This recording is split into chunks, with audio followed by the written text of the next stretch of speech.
ವಾರ್ತೆಗಳಿಗೆ ಸ್ವಾಗತ. ಮುಖ್ಯಾಂಶಗಳು. ಎಪಿಎಂಸಿಯಲ್ಲಿ ನೀರಿನ ಹಾಹಾಕಾರ, ಕೆಟ್ಟು ಹೋದ ನೀರಿನ ಘಟಕಗಳ ದುರಸ್ತಿ ಮಾಡಿಸಿದ ಎಪಿಎಂಸಿ ಆಡಳಿತ, ರೈತರ ಹಿಡಿಶಾಪ. ತೀವ್ರಗೊಳ್ಳುತ್ತಿರುವ ಬಿರು ಬಿಸಿಲು, ಅನ್ಯ ರಾಜ್ಯದ ಗಡಿಗೆಗಳಿಗೆ ಹೆಚ್ಚಾಗುತ್ತಿರುವ ಬೇಡಿಕೆ. ಸೂಗೂರೇಶ್ವರ ಇ ಟೆಕ್ನೋ ಶಾಲೆಯಲ್ಲಿ ಸಂಡೇ ಸಂಭ್ರಮ, ಮಕ್ಕಳು ಮತ್ತು ಪಾಲಕರ ಸಂಬಂಧ ಗಟ್ಟಿಗೊಳಿಸುವ ಕಾರ್ಯಕ್ರಮ ಶ್ಲಾಘನೀಯ. ಲಲಿತಾ ಕಡಗೋಳು. ಹಿರೇಹಣಿಗೆ ಗ್ರಾಮದಲ್ಲಿ ಅಂಬೇಡ್ಕರ್ ಭಾವಚಿತ್ರ ಫ್ಲೆಕ್ಸ್ ಹರಿದ ಘಟನೆ ಖಂಡಿಸಿ ಪ್ರತಿಭಟನೆ. ಈಗ ವಾರ್ತೆಗಳ ವಿವರ. ತೆಲಂಗಾಣ ಹಾಗೂ ಕರ್ನಾಟಕದಲ್ಲಿ ಅತ್ಯಂತ ಹೆಚ್ಚಿನ ಆವಕವಾಗುವ ಹೆಗ್ಗಳಿಕೆ ಹೊಂದಿರುವ ರಾಯಚೂರು ಎಪಿಎಂಸಿಯಲ್ಲಿ ಕುಡಿಯುವ ನೀರಿಲ್ಲದ ಸ್ಥಿತಿಯನ್ನು ಎಪಿಎಂಸಿ ಆಡಳಿತ ಮಂಡಳಿ ಮತ್ತು ಅಧಿಕಾರಿಗಳೇ ಸೃಷ್ಟಿಸಿದ್ದಾರೆ. ಶುದ್ಧ ಕುಡಿಯುವ ನೀರಿನ ಘಟಕಗಳಿವೆ, ಆದರೆ ಯಾವುದೇ ಘಟಕವು ಕಾರ್ಯನಿರ್ವಹಿಸುತ್ತಿಲ್ಲ. ಪರ್ಯಾಯ ವ್ಯವಸ್ಥೆಗೂ ಮಂಡಳಿ ಆಲೋಚನೆಯೂ ಮಾಡಿಲ್ಲ. ಬಿರು ಬೇಸಿಗೆ ಇನ್ನೇನು ಆರಂಭವಾಗಿದೆ. ಜಿಲ್ಲೆಯಲ್ಲಿ ಕುಡಿಯುವ ನೀರಿನ ಹಾಹಾಕಾರವು ಹೆಚ್ಚಳವಾಗುವ ಸಾಧ್ಯತೆ ಬೇಸಿಗೆ ಪ್ರಾರಂಭದಲ್ಲಿಯೇ ಕಂಡುಬರುತ್ತಿದೆ. ಅದರಂತೆ ನಗರದ ಕೃಷಿ ಉತ್ಪನ್ನ ಮಾರುಕಟ್ಟೆಯಲ್ಲಿ ಎಪಿಎಂಸಿಯಿಂದ ನಿರ್ಮಾಣ ಮಾಡಲಾಗಿದ್ದ 4 ಹಾಗೂ ಖಾಸಗಿ ಕಂಪನಿಗಳಿಂದ ನಿರ್ಮಾಣ ಮಾಡಿ ಎಪಿಎಂಸಿಗೆ ಹಸ್ತಾಂತರಿಸಲಾಗಿದ್ದ 2 ಕುಡಿಯುವ ನೀರಿನ ಘಟಕಗಳು ಹಾಗೂ 1 ಹಣ ಪಾವತಿ ಮಾಡಿ ಕುಡಿಯುವ ನೀರಿನ ಘಟಕ ನಿರ್ವಹಣೆ ಘಟಕಗಳು ಕೆಟ್ಟು ನಿಂತು ವರ್ಷಗಳೇ ಉರುಳಿವೆ. ರಾಯಚೂರು ಜಿಲ್ಲೆಯಲ್ಲಿ ಪ್ರಸ್ತುತ 33 ಡಿಗ್ರಿ ಸೆಲ್ಸಿಯಸ್ ತಾಪಮಾನ ಇದ್ದು, ಬಿರು ಬೇಸಿಗೆಯಿಂದ ಎಪಿಎಂಸಿಗೆ ದಿನನಿತ್ಯ ಬರುವ ರೈತರಿಗೆ, ಇಲ್ಲಿ ಕೆಲಸ ಮಾಡುವ ಹಮಾಲಿ ಕಾರ್ಮಿಕರಿಗೆ ಕುಡಿಯುವ ನೀರಿನ ವ್ಯವಸ್ಥೆ ಮಾಡದೆ ಎಪಿಎಂಸಿ ಕೈಕಟ್ಟಿ ಕುಳಿತಿದ್ದು, ಎಪಿಎಂಸಿ ನಿರ್ಲಕ್ಷ್ಯಕ್ಕೆ ರೈತರು ಹಣ ವ್ಯಯಿಸಿ ನೀರನ್ನು ಕುಡಿಯುವ ಪರಿಸ್ಥಿತಿ ನಿರ್ಮಾಣವಾಗಿದೆ. ಎಪಿಎಂಸಿಯಿಂದ ಈಗಿರುವ ಮಾರ್ಕೆಟ್ ಯಾರ್ಡ್ ಪೊಲೀಸ್ ಠಾಣೆಯ ಮುಂಭಾಗದಲ್ಲಿ 1, ಠಾಣೆಯ ಹಿಂಬದಿಯಲ್ಲಿ 2 ಕುಡಿಯುವ ನೀರಿನ ಘಟಕಗಳಿದ್ದು, ಇವುಗಳನ್ನು ಮಾರುಕಟ್ಟೆ ಸಮಿತಿಯಿಂದಲೇ ನಿರ್ಮಾಣ ಮಾಡಲಾಗಿತ್ತು ಮತ್ತು ನಿರ್ವಹಣೆಯ ಹೊಣೆಯು ಎಪಿಎಂಸಿದ್ದೇ ಆಗಿತ್ತು. ಆದರೆ ಸರಿಯಾದ ನಿರ್ವಹಣೆ ಇಲ್ಲದೆ ಈ ಎಲ್ಲಾ ಘಟಕಗಳು ಸದ್ಯ ಹೋಟೆಲ್ ಸಾಮಗ್ರಿಗಳ ಇಡುವ ಹಾಗೂ ಕುಡುಕರ ಅಡ್ಡೆಯಾಗಿ ಮಾರ್ಪಟ್ಟಿವೆ.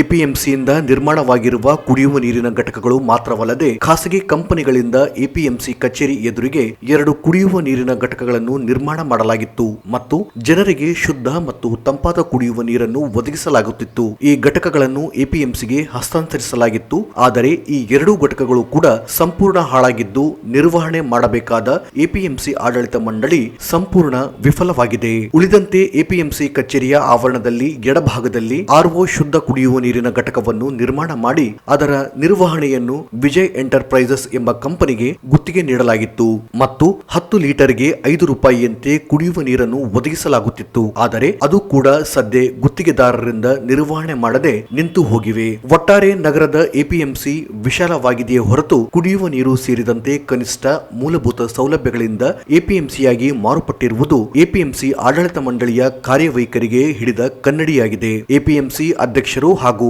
ಆಡಳಿತ ಮಂಡಳಿ ಸದಸ್ಯರು ಕೇವಲ ಸಭೆಗೆ ಮಾತ್ರ ಸೀಮಿತವಾಗಿದ್ದಾರೆ. ಕನಿಷ್ಠ ಮೂಲಭೂತ ಸೌಕರ್ಯ ಒದಗಿಸಲು ಮುಂದಾಗದ ಆಡಳಿತ ಮಂಡಳಿ ಇದ್ದರೆಷ್ಟು ಬಿದ್ದರೆಷ್ಟು ಎನ್ನುವ ಬೇಸರ ಸ್ಥಿತಿ ನಿರ್ಮಾಣವಾಗಿದೆ.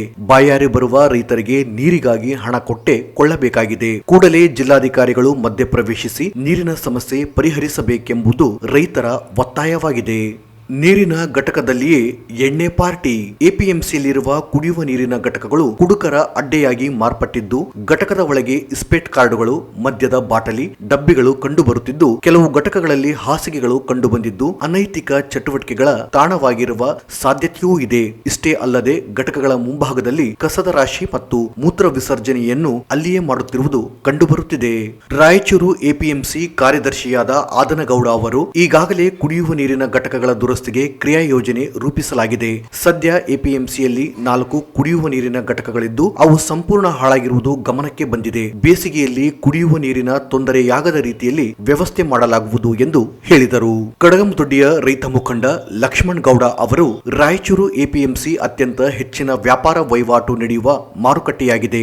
ಇಲ್ಲಿ ದಿನನಿತ್ಯ ನೆರೆ ರಾಜ್ಯಗಳಿಂದ, ನೆರೆ ಜಿಲ್ಲೆಗಳಿಂದ, ತಾಲೂಕುಗಳಿಂದ ಸಾಕಷ್ಟು ರೈತರು ಬರುತ್ತಾರೆ. ಮಹಿಳೆಯರು ಹೆಚ್ಚಾಗಿ ಬರುತ್ತಾರೆ. ಕೂಡಲೇ ಕುಡಿಯುವ ನೀರಿನ ವ್ಯವಸ್ಥೆ ಮಾಡಲು ಎಪಿಎಂಸಿ ಮುಂದಾಗಬೇಕು ಎಂದು ಒತ್ತಾಯಿಸಿದರು.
ಬೇಸಿಗೆ ಆರಂಭವಾಗುತ್ತಿದ್ದಂತೆ ಜನರು ಮಣ್ಣಿನ ಮಡಿಕೆಯ ಮೊರೆ ಹೋಗಿದ್ದು, ಅದರಲ್ಲೂ ಗುಜರಾತ್ ಹಾಗೂ ಮಹಾರಾಷ್ಟ್ರ ಸೇರಿದಂತೆ ಬೇರೆ ರಾಜ್ಯಗಳಿಂದ ಆಕರ್ಷಕ ಮಣ್ಣಿನ ಮಡಿಕೆಗಳಿಗೆ ಎಲ್ಲಿಲ್ಲದ ಬೇಡಿಕೆ ಹೆಚ್ಚಾಗಿದೆ.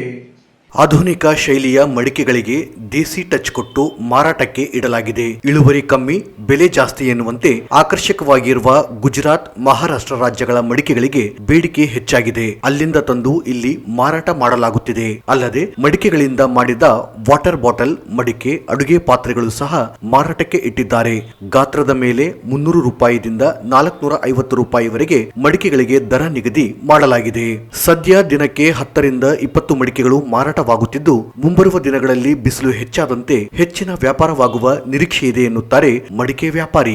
ಆಧುನಿಕ ಶೈಲಿಯ ಮಡಿಕೆಗಳಿಗೆ ದೇಸಿ ಟಚ್ ಕೊಟ್ಟು ಮಾರಾಟಕ್ಕೆ ಇಡಲಾಗಿದೆ. ನಗರ ಸೇರಿದಂತೆ ಸುತ್ತಲಿನ ಹಳ್ಳಿ ಜನರು ಇಲ್ಲಿಗೆ ಆಗಮಿಸಿ ಮಡಿಕೆ ಖರೀದಿಸಿ ಕೊಂಡೊಯ್ಯುತ್ತಿದ್ದಾರೆ. ಆಧುನಿಕ ಯುಗದಲ್ಲಿ ಜನರು ವಿಭಿನ್ನ ಶೈಲಿಗೆ ಮಾರು ಹೋಗಿದ್ದು, ಕುಂಬಾರನ ಮಣ್ಣಿನ ಮಡಿಕೆಗೆ ಹೊಸ ತಳಿಯ ಮಡಿಕೆಗಳಿಗೆ ಜನರು ವಾಲಿದ್ದಾರೆ. ನೈಸರ್ಗಿಕವಾಗಿ ನೀರನ್ನು ತಂಪು ಮಾಡಿಕೊಳ್ಳಲು ಮಣ್ಣಿನ ಮಡಿಕೆಗಳನ್ನು ಹೆಚ್ಚಿನ ಪ್ರಮಾಣದಲ್ಲಿ ಬಳಕೆ ಮಾಡುತ್ತಾರೆ. ಮಡಿಕೆಗೆ ಬೇಸಿಗೆ ಕಾಲದಲ್ಲಿ ಮಾರಾಟ ಮತ್ತು ಖರೀದಿಸುವುದು ಎಲ್ಲೆಡೆ ಕಂಡುಬರುತ್ತಿದೆ. ತರಹೇವಾರಿ ಮಣ್ಣಿನ ಮಡಿಕೆಗಳನ್ನು ಮಾರಾಟ ಮಾಡುವವರು ನಗರದ ಮುಖ್ಯ ರಸ್ತೆಗಳಲ್ಲಿ ಹೆಚ್ಚಿನ ಸಂಖ್ಯೆಯಲ್ಲಿ ಕಾಣಿಸುತ್ತಿದ್ದಾರೆ. ನಗರದ ಅಂಬೇಡ್ಕರ್ ವೃತ್ತದಿಂದ ಬಸವೇಶ್ವರ ವೃತ್ತದವರೆಗಿನ ಹೆದ್ದಾರಿಯ ಎರಡೂ ಬದಿಗಳಲ್ಲಿ ಮಣ್ಣಿನ ಮಡಿಕೆಗಳನ್ನು ವ್ಯಾಪಾರಿಗಳು ರಾಶಿ ಹಾಕಿದ್ದಾರೆ. ಬಹುತೇಕ ವ್ಯಾಪಾರಿಗಳು ಮಡಿಕೆಗಳನ್ನು ಸಗಟು ರೂಪದಲ್ಲಿ ಖರೀದಿಸಿ ತಂದು ಮಾರಾಟ ಮಾಡುತ್ತಿದ್ದಾರೆ. ಕೆಂಪು ಜೇಡಿ ಮಣ್ಣಿನಿಂದ ಮಡಿಕೆಗಳನ್ನು ಕಲಾತ್ಮಕವಾಗಿ ಸಿದ್ಧಪಡಿಸಲಾಗಿದೆ. ಬಣ್ಣ ಬಣ್ಣದ ಚಿತ್ರ ಬಿಡಿಸಿದ ಮಡಿಕೆಗಳ ದರ ಸ್ವಲ್ಪ ಹೆಚ್ಚಾಗಿದೆ. 10 ಲೀಟರ್ ಸಾಮರ್ಥ್ಯದ ಕೆಂಪು ಮಣ್ಣಿನ ಮಡಿಕೆಯ ದರ 300 ರಿಂದ ಆರಂಭ. ಇದು ಮಾಮೂಲಿಗಿಂತ ಸ್ವಲ್ಪ ದಪ್ಪದಾಗಿರುತ್ತದೆ. ಹೀಗಾಗಿ ಕೆಂಪು ಬಣ್ಣದ ಮಡಿಕೆಯ ಗಾತ್ರ ಹೆಚ್ಚಾಗಿದ್ದಷ್ಟು ದರ ಹೆಚ್ಚಳವಿದೆ. ಇದರಲ್ಲೇ ತೆಳ್ಳಗಿನ ಮಡಿಕೆಗಳ ದರ ಅರ್ಧದಷ್ಟು ಕಡಿಮೆ. ಕಪ್ಪು ಬಣ್ಣದ ಮಡಿಕೆಗಳ ದರ ಕೂಡ ಕಡಿಮೆಯೇ ಇದೆ. ಕಳೆದ ವರ್ಷದಲ್ಲಿ ಹೋಲಿಸಿದರೆ ಈ ವರ್ಷ 40% ದರಗಳು ಏರಿಕೆಯಾಗಿವೆ. ಇದೀಗ ಬೇಸಿಗೆ ಆರಂಭವಾಗುತ್ತಿದ್ದು, ಇನ್ನು ಹೆಚ್ಚಿನ ಬಿಸಿಲಿನ ತಾಪಮಾನ ಏರಿಕೆಯಾಗಲಿದೆ. ಮಡಿಕೆಗಳ ದರವು ಮತ್ತಷ್ಟು ಏರಿಕೆ ಕಂಡು ಬರಲಿದೆ. ಲಕ್ಷ್ಮಿ ಎನ್ನುವ ವ್ಯಾಪಾರಿ ರಾಜಸ್ಥಾನದ ಮಡಿಕೆಗಳಿಗೆ ಬೇಡಿಕೆ ಜಾಸ್ತಿ ಇದೆ. ಅಲ್ಲಿಂದ ತರಿಸಿ ಮಾರಾಟ ಮಾಡುತ್ತಿದ್ದು, ಆದರೆ ಜನರು ಕಡಿಮೆ ಬೆಲೆಗೆ ಕೇಳುತ್ತಿದ್ದು ನಷ್ಟವಾಗುತ್ತಿದೆ. ತಾಯಪ್ಪ ಎನ್ನುವ ಗ್ರಾಹಕರು ಹೀಗೆ ಹೇಳುತ್ತಾರೆ. ಫ್ರಿಡ್ಜ್ ನೀರು ಕುಡಿಯಲು ಬಳಕೆ ಮಾಡುವ ಬದಲಿಗೆ ಮಣ್ಣಿನ ಮಡಿಕೆಯಲ್ಲಿರುವ ನೀರು ಸೂಕ್ತ. ಬೆಲೆ ಜಾಸ್ತಿ ಇದ್ದರೂ ಮಣ್ಣಿನ ಮಡಿಕೆ ಶ್ರೇಷ್ಠ. ಶಾಲಾ ಮಕ್ಕಳ ಪೋಷಕರನ್ನು ಕರೆಯಿಸಿ ಕಾರ್ಯಕ್ರಮ ಮಾಡುತ್ತಿರುವುದು ಖುಷಿ ತಂದಿದ್ದು, ಮಕ್ಕಳು ಪೋಷಕರು ಶಾಲೆಯೊಂದಿಗಿನ ಬಾಂಧವ್ಯವನ್ನ ತಿಳಿಪಡಿಸಲು ಒಂದು ಉತ್ತಮ ಕಾರ್ಯಕ್ರಮ ಇದು ಎಂದು ಮಾಜಿ ನಗರಸಭೆ ಅಧ್ಯಕ್ಷೆ ಲಲಿತಾ ಕಡಗೋಲ್ ಅವರು ಶ್ಲಾಘಿಸಿದರು. ನಗರದ ತಿಮ್ಮಾಪೂರುಪೇಟೆಯ ದತ್ತಾತ್ರೇಯ ಕಲ್ಯಾಣ ಮಂಟಪದಲ್ಲಿ ಶ್ರೀ ಸುಗೂರೇಶ್ವರ ಇ ಟೆಕ್ನೋ ಪ್ರಾಥಮಿಕ ಮತ್ತು ಪ್ರೌಢಶಾಲೆ ವತಿಯಿಂದ ಏರ್ಪಡಿಸಿದ್ದ ಪಾಲಕರ ಸಂಡೇ ಕಾರ್ಯಕ್ರಮದಲ್ಲಿ ಭಾಗವಹಿಸಿ ಮಾತನಾಡಿದರು. ಇ ಟೆಕ್ನೋ ಶಾಲಾ ಆಡಳಿತ ಮಂಡಳಿ ಯಾವುದೇ ಕಾರ್ಯಕ್ರಮ ಮಾಡಿದರೂ ಅದು ವಿನೂತನ ಹಾಗೂ ವಿಶೇಷವಾಗಿರುತ್ತದೆ. ಶಾಲೆಗೆ ಬರುವ ಮಕ್ಕಳ ಪೋಷಕರನ್ನು ಕರೆಯಿಸಿ ಕಾರ್ಯಕ್ರಮ ನಡೆಸಿ ಶಾಲೆಯ ಜೊತೆಗಿನ ಬಾಂಧವ್ಯವನ್ನ ಉಂಟು ಮಾಡುತ್ತಿದೆ ಎಂದರು. ಶಾಲಾ ಆಡಳಿತ ಮಂಡಳಿಯು ಮಕ್ಕಳ ಪೋಷಕರನ್ನು ಒಗ್ಗೂಡಿಸುವುದು ಒಂದು ಸಾಹಸದ ಕೆಲಸ. ಸಾಕಷ್ಟು ಮಕ್ಕಳ ಪೋಷಕರು ದಿನನಿತ್ಯ ಒತ್ತಡದ ಕೆಲಸ ತೊಡಗಿರುತ್ತಾರೆ. ರವಿವಾರ ದಿನವಾಗಿದ್ದರಿಂದ ಒಗ್ಗೂಡಿಸಿದ ಮಕ್ಕಳೊಂದಿಗೆ ಶಾಲೆಯ ವಾತಾವರಣದಲ್ಲಿ ಪೋಷಕರು ಕಾಲ ಕಳೆಯುವಂತೆ ಮಾಡಿ ಉತ್ತಮ ಅವಕಾಶ ನೀಡಿದ್ದಾರೆ ಎಂದು ಪ್ರಶಂಸೆ ವ್ಯಕ್ತಪಡಿಸಿದರು. ಇನ್ನೂ ಇಂತಹ ಕಾರ್ಯಕ್ರಮ ನಡೆಸಿ ಪೋಷಕರು ಇದಕ್ಕೆ ಎಲ್ಲಾ ಸಹಕಾರ ನೀಡುವುದಾಗಿ ತಿಳಿಸಿದರು.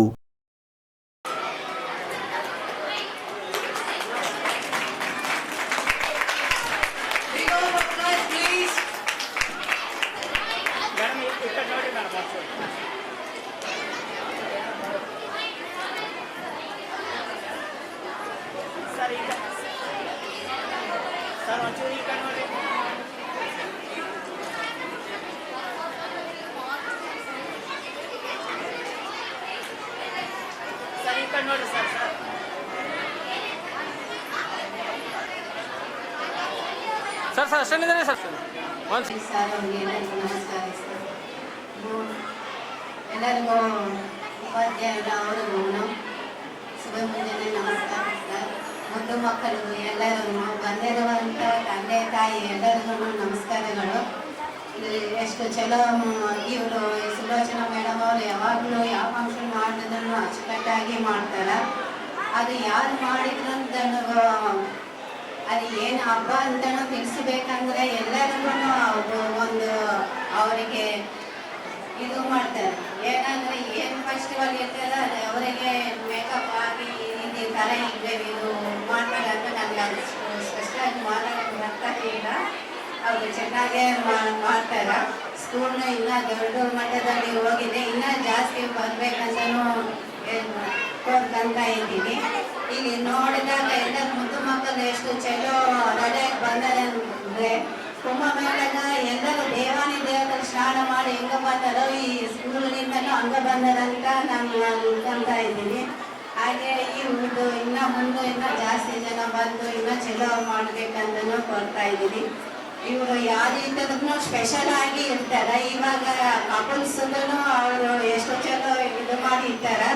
ಒಂದೊಂದು ಸ್ಪೆಷಲೇ ಇರ್ತದೆ ಈ ಪ್ರೋಗ್ರಾಮಲ್ಲಿ. ಅದಕ್ಕೆ ಎಲ್ಲರೂ ಬಂದು ಇನ್ನೂ ಚಲೋ ಆಗಬೇಕಂತ ನಾನು ಕೋರ್ತಾ ಇದ್ದೀನಿ. ಧನ್ಯವಾದಗಳು. ಶಾಲಾ ಮುಖ್ಯಗುರು ಜಂಬಣ್ಣ ಮಾತನಾಡಿ, ಕಳೆದ 24 ವರ್ಷಗಳಿಂದ ಶಾಲಾ ಆರಂಭವಾಗಿ ಅಂದು 3 ಮಕ್ಕಳಿಂದ ಪ್ರಾರಂಭವಾದ ಶಾಲೆ ಇಂದು 600 ಮಕ್ಕಳು ಇದ್ದಾರೆ. ಇದಕ್ಕೆ ಕಾರಣ ಮಕ್ಕಳ ಪೋಷಕರು ಹಾಗೂ ಶಾಲಾ ಆಡಳಿತ ಮಂಡಳಿಯು ಮಕ್ಕಳಿಗೆ ಉತ್ತಮ ಬೋಧನೆ ಕಾರಣವಾಗಿದೆ ಎಂದರು. ಶಾಲೆಯಲ್ಲಿ ಮಕ್ಕಳ ಶಿಕ್ಷಕರ ಜೊತೆಗಿನ ಬಾಂಧವ್ಯ ಹಾಗೂ ಪೋಷಕರು ಇದನ್ನು ಮನದಟ್ಟಾಗುವಂತೆ ತಿಳಿಯಪಡಿಸುವುದರ ಜೊತೆಗೆ ಮಕ್ಕಳ ವಿದ್ಯಾಭ್ಯಾಸಕ್ಕೆ ಶುಲ್ಕ ನೀಡಿ ಶಾಲೆಗೆ ಕಳುಹಿಸುತ್ತಿದ್ದು, ಶಾಲೆಯ ವಾತಾವರಣ ಮತ್ತು ಕಲಿಕೆಯ ನೀಡುವ ಒತ್ತು ಈ ಕುರಿತು ಮಾಹಿತಿ ನೀಡುವ ಉದ್ದೇಶವಾಗಿದೆ ಎಂದು ತಿಳಿಸಿದರು. 10 ಜನ ಪೋಷಕರ ಆದರ್ಶ ದಂಪತಿಗಳ ಸ್ಪರ್ಧೆ ಆಯೋಜಿಸಿದ್ದು, ಪ್ರಥಮ ಸ್ಥಾನ ಪಡೆದವರಿಗೆ 5 ತೊಲೆ ಬೆಳ್ಳಿ, ದ್ವಿತೀಯ ಸ್ಥಾನಕ್ಕೆ 3 ತೊಲೆ ಬೆಳ್ಳಿ, ತೃತೀಯ ಸ್ಥಾನಕ್ಕೆ 2 ತೊಲೆ ಬೆಳ್ಳಿ ಬಹುಮಾನ ನೀಡಲಾಗುತ್ತದೆ. ಜೊತೆಗೆ ಸಮಾಧಾನಕರ ಬಹುಮಾನವನ್ನು ನೀಡಲಾಗುತ್ತದೆ ಎಂದರು. ವಿಸ್ತಾ ಲರ್ನಿಂಗ್ ಅಕಾಡೆಮಿಯಿಂದ ವಿಚಾರ ಸಂಕಿರಣ, ವಿದ್ಯಾರ್ಥಿಗಳಿಗೆ ಫ್ಯಾನ್ಸಿ ಡ್ರೆಸ್, ಪಾಲಕರಿಗೆ ವಿವಿಧ ಆಟಗಳ ಸ್ಪರ್ಧೆ ನಡೆಸುತ್ತಿದ್ದು, ಸದಾ ಶಾಲೆಯೊಂದಿಗಿನ ಪೋಷಕರ ಸಹಕಾರವಿರಲಿ ಎಂದು ತಿಳಿಸಿದರು. ಅದಕ್ಕೆ ನನಗೆ ಈಗ 24ನೇ ವರ್ಷ ರನ್ನಿಂಗ್ ನಮ್ಮ ಸ್ಕೂಲ್ ಓಪನ್ ಮಾಡಿ ನೆಕ್ಸ್ಟ್ ಇಯರ್ 25ನೇ ವರ್ಷ ಸಿಂಗಾಲದಲ್ಲಿ ಭಾಳ ಅತ್ಯುತ್ತಮವಾಗಿ ಗ್ರ್ಯಾಂಡಾಗಿ ರಂಗಮಂದಿರದಲ್ಲಿ ಆಚರಣೆ ಮಾಡೋಣ. ಅದಕ್ಕೆ ನಾವು ಏನೇ ಕಾರ್ಯಕ್ರಮ ಮಾಡಬೇಕಾದ್ರೂ ಕೂಡ ನೀವು ಪೇರೆಂಟ್ಸ್ ಸಪೋರ್ಟ್ ನಮಗೆ ಬೇಕೇ ಬೇಕು. ಪೇರೆಂಟ್ಸ್ ಇತ್ತು ಮಕ್ಕಳು ಕರ್ಕೊಂಡು ಬಂದು ನೀವು ಪೇರೆಂಟ್ಸ್ ಅಟೆಂಡ್ ಆದಾಗೆ ನಮ್ಮ ಕಾರ್ಯಕ್ರಮಕ್ಕೆ ಶೋಭೆ ತರುತ್ತೆ. ಅದಕ್ಕಾಗಿ ನೆಕ್ಸ್ಟ್ 25ನೇ ವರ್ಷದ ಸಿಲ್ವರ್ ಜೂಬಿಲಿಗೆ ತಾವೆಲ್ಲರೂ ಆಗಮಿಸಿ ನಮ್ಮ ಶಾಲೆಯ ಇನ್ನೂ ಏಳಿಗೆಗಾಗಿ ತಾವೆಲ್ಲ ತಮ್ಮ ಮಕ್ಕಳನ್ನು ನಮ್ಮ ಶಾಲೆಯಲ್ಲಿ ಓದಿಸೋದಕ್ಕೆ ಅವಕಾಶ ಮಾಡಿಕೊಡಿ. ನಿಮ್ಮ ಮಕ್ಕಳಿಗೆ ನಾವು ಅವರಿಗೆ ಬರೀ ವಿದ್ಯೆ ಅಲ್ಲ, ವಿದ್ಯೆ ಜೊತೆಗೆ ನಾವು ಅವರಿಗೆ ತಂದೆ ತಾಯಿ ಹತ್ರ ಮಕ್ಕಳು ಹೆಂಗಿರಬೇಕು, ಮಕ್ಕಳು ಎದಕ್ಕೆ ಶಾಲೆಗೆ ಬರಬೇಕು, ಮಕ್ಕಳು ಫೀಸ್ ಎಲ್ಲಿಂದ ಕಟ್ತಾ ಇದ್ದಾರೆ, ತಂದೆ ತಾಯಿ ಎಷ್ಟು ಕಷ್ಟಪಡ್ತಾ ಇದ್ದಾರೆ, ಆ ಒಂದು ನಿಮಗೆ ಶಿಕ್ಷಕರು ಎದಕ್ಕೆ ಪಾಠ ಮಾಡ್ತಾ ಇದ್ದಾರೆ ಅದನ್ನು ನೀವು ಯಾಕೆ ತಲೆಗೆ ಹೋಗ್ತಾ ಎಲ್ಲ ರೀತಿ ನಾವು ಅವರಿಗೆ ಒಂದು ರೀತಿಯಲ್ಲಿ ನಾವು ತಂದೆ ತಾಯಿ ಏನು ಹೇಳ್ಕೊಡ್ತಾರೋ ತಂದೆ ತಾಯಿನ ಫಸ್ಟ್ ಮೊದಲು ತಂದೆ ತಾಯಿ ಗೌರವಿಸೋದು ಕಲೀರಿ, ಹಿರಿಯರನ್ನ ಗೌರವಿಸೋದು ಕಲೀರಿ, ಶಿಕ್ಷಕರಿಗೆ ಗೌರವದಿಂದ ಕಾಣಿರಿ. ತಲೆ ಎತ್ತಿ ನಡೆಯುವ ವಯಸ್ಸು ನಿಮ್ಮದಲ್ಲ, ತಲೆ ಬಾಗಿ ನಡೆದರೆ ನಿಮಗೆ ಮುಂದಿನ ಭವಿಷ್ಯತ್ತು ಇರುತ್ತೆ. ಅದಕ್ಕಾಗಿ ನಿಮಗೆ ಗುರುವಿನ ಅನುಗ್ರಹ ಬೇಕು, ಗುರುವಿನ ಮಾತನ್ನು ನೀವು ಕೇಳಬೇಕು. ಹಾಗೆ ಮನೆಯಲ್ಲಿ ಏನೇ ಇರಲಿ ಹೊರಗೆ ಬರಬೇಕಾದ ತಂದೆ ತಾಯಿ ಕಾಲಿಗೆ ನಮಸ್ಕಾರ ಮಾಡಿ ತಂದೆ ತಾಯಿ ಮಾತನ್ನು ಬೇಡ ಅಂದರೆ ಬಿಡಬೇಕು, ಹೋಗಂದ್ರೆ ಬರಬೇಕು. ತಂದೆ ತಾಯಿಗೆ ಮೊದಲನೇ ಆದ್ಯತೆ ಕೊಡ್ರಿ. ಆಮೇಲೆ ಗುರು ಇರಬೇಕು, ಮುಂದೆ ಗುರಿ ಇರಬೇಕು. ಅದು ನೀವು ಯಾವತ್ತೂ ಮರಿಬಾರ್ರಿ. ನೀವು ಒಂದು ಗುರಿ ಇಟ್ಟುಕೊಂಡೇ ನಮ್ಮ ಶಾಲೆಗೆ ಬರ್ರಿ. ಸುಮ್ಮನೆ ತಂದೆ ತಾಯಿ ಕಳಿಸ್ತಿದ್ರೆ ನಾವು ಹೋಗ್ತಾ ಇದೀವಿ ಅನ್ನೋ ಒಂದು ಉದ್ದೇಶದಿಂದ ನೀವು ಬರಬಾರ್ರಿ. ಯಾಕಂದ್ರೆ Parents and students, next second standout of Vijayan and Sanjana to perform a Punjab state fancy dress. So please come on the stage. Hey, naam Nikki Su. हमें कश्मीर वाले साथ आएंगी। सत श्री अकाल, मेरा नाम कृतिका, पंजाब 5 दरिया की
ಈ ಸಂದರ್ಭದಲ್ಲಿ ಶಾಲಾ ಆಡಳಿತ ಮಂಡಳಿಯ ಸದಸ್ಯರು, ಶಾಲಾ ಶಿಕ್ಷಕರು, ಪೋಷಕರು, ವಿದ್ಯಾರ್ಥಿಗಳು ಭಾಗವಹಿಸಿದ್ದರು. ಸಂವಿಧಾನ ಶಿಲ್ಪಿ ಡಾಕ್ಟರ್ BR ಅಂಬೇಡ್ಕರ್ ಅವರ ಭಾವಚಿತ್ರ ಇರುವ ಫ್ಲೆಕ್ಸ್ ಹರಿದು ಹಾಕಿದ್ದರಿಂದ ಕಿಡಿಗೇಡಿಗಳನ್ನು ಬಂಧಿಸುವಂತೆ ಒತ್ತಾಯಿಸಿ ದಲಿತ ಮುಖಂಡರು ಶನಿವಾರ ರಾತ್ರಿ ಪ್ರತಿಭಟನೆ ನಡೆಸಿದರು.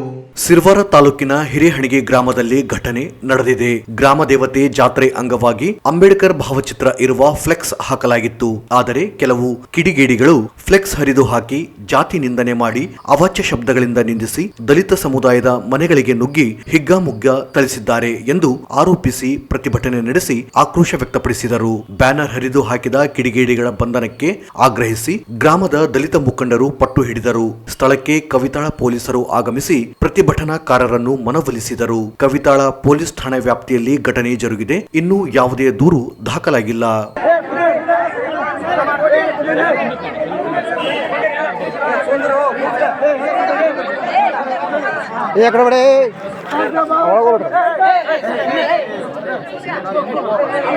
ಅಂಬೇಡ್ಕರ್ಗೆ ಅವಮಾನ ಮಾಡಿದ ಕಿಡಿಗೇಡಿಗಳಿಗೆ ಅಂಬೇಡ್ಕರ್ಗೆ ಅವಮಾನ ಮಾಡಿದ ಕಿಡಿಗೇಡಿಗಳಿಗೆ ಅಂಬೇಡ್ಕರ್ ಅವಮಾನ ಮಾಡಿದ ಕಿಡಿಗೇಡಿಗಳಿಗೆ ಅಂಬೇಡ್ಕರ್ಗೆ ಅವಮಾನ ಮಾಡಿದ ಕಿಡಿಗೇಡಿಗಳಿಗೆ ಅಂಬೇಡ್ಕರ್ಗೆ ಅವಳೇಕಾರ ಮಾಡಿದ ಎಚ್ಚರಿಕೆ ಕೊಡ್ತೀವಿ. ಈ ಮಾಡಿರ್ತಕ್ಕಂಥ ಅಲ್ಲೇ ಮಾಡಿರ್ತಕ್ಕಂಥ ಜನಾಂಗ ಸರಿಯಾಗಿ ನ್ಯಾಯ ಕೊಡಬೇಕು, ಅವ್ರನ್ನ ಕ್ರಮ ಕೈ ತಗೋಬೇಕು. ಇಲ್ಲವಾದ್ರೆ ಮುಂದೆ ನಾಳೆನೆ ಮತ್ತೆ ನಮ್ಮ ಎಲ್ಲ ತಾಲೂಕಿಗೆ ಎಲ್ಲಿಯಾದ್ರೂ ಕಚೇರಿ ಸಮಯದಲ್ಲಿ ನಮ್ಗೆ ಅದು ಪರಿಹಾರ ತಕ್ಕಂಥ ಸರ್ಕಾರ ಇವತ್ತು ಅವ್ರನ್ನ ಗಮನಿಸ್ಬೇಕು. ಮುಂದಿನ ಮತ್ತೆ ನ್ಯಾಯ ಉಗ್ರವಾದ ಹೋರಾಟವನ್ನು ಮಾಡ್ತಕ್ಕಂಥದ್ದು ತಮ್ಗೆ ಎಚ್ಚರಿಕೆ ಕೊಡ್ತೀವಿ ನಾವು. ಅದಕ್ಕಾಗಿ ದಯವಿಟ್ಟು ಬಾಂಧವಗಳೇ ನೀವೆಲ್ಲರೂ ಒಗ್ಗಟ್ಟಿರ್ಬೇಕು. ಇವತ್ತು